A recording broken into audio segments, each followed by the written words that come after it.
Hi dears, speak English with ഇഷലിലേക്ക് എല്ലാവർക്കും ഒരിക്കൽ കൂടി സ്വാഗതം.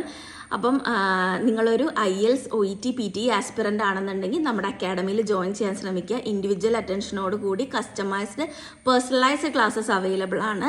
നിങ്ങളുടെ ടൈം അനുസരിച്ച്, നിങ്ങളുടെ ബഡ്ജറ്റ് അനുസരിച്ച് നിങ്ങൾക്ക് ആവശ്യമുള്ള ദിവസങ്ങളിൽ മാത്രം നമ്മൾ ക്ലാസ് എടുത്ത് തരുന്നതായിരിക്കും. അപ്പോൾ എല്ലാവരും മടിച്ചു നിൽക്കാണ്ട് കോൺടാക്ട് ചെയ്യാം. അപ്പോൾ ഇന്ന് നമ്മൾ ഡിസ്കസ് ചെയ്യാൻ പോകുന്നത് OET ലെറ്റേഴ്സ് റിലേറ്റഡ് ആയിട്ടുള്ള ഒരു കാര്യമാണ്.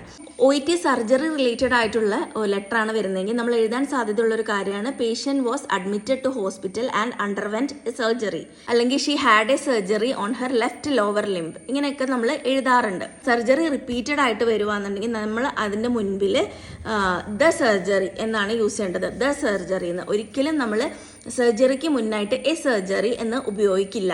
ഇപ്പം നമ്മൾ എങ്ങനെയാണ് എഴുതേണ്ടത്? The patient was admitted to hospital and underwent surgery.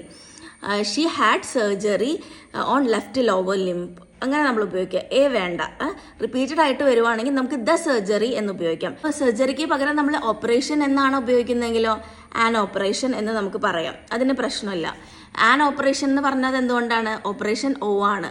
AEIOU vowel ആയതുകൊണ്ട് അതിൻ്റെ മുന്നിൽ ആൻ ആണ് ഉപയോഗിക്കേണ്ടത്. അപ്പം നമുക്ക് ആൻ ഉപയോഗിക്കാം. പക്ഷേ സർജറിയുടെ മുന്നിൽ നമ്മൾ എ ഉപയോഗിക്കരുത്. റിപ്പീറ്റഡ് ആയിട്ട് വരുവാന്നുണ്ടെങ്കിൽ ദ സർജറി എന്ന് യൂസ് ചെയ്യാം. അപ്പോൾ എല്ലാവരും ഇത് മനസ്സിലാക്കും എന്ന് വിചാരിക്കുന്നു. ഇങ്ങനത്തെ സിമ്പിൾ മിസ്റ്റേക്സ് വന്നാൽ തന്നെ ലെറ്റേഴ്സിൽ നമുക്ക് ഒത്തിരി മാർക്ക് കുറയും. അപ്പോൾ തീർച്ചയായിട്ടും ഇതെല്ലാം നിങ്ങളൊന്ന് ശ്രദ്ധിക്കുക. അപ്പോൾ നിങ്ങൾക്ക് ആർക്കെങ്കിലും individual classes IELTS OET PT വേണം എന്നുണ്ടെങ്കിൽ ഈ കാണുന്ന നമ്പറിൽ തീർച്ചയായിട്ടും കോൺടാക്ട് ചെയ്യുക. അപ്പോൾ മറ്റൊരു വീഡിയോയുമായിട്ട് കാണാം. ബൈ.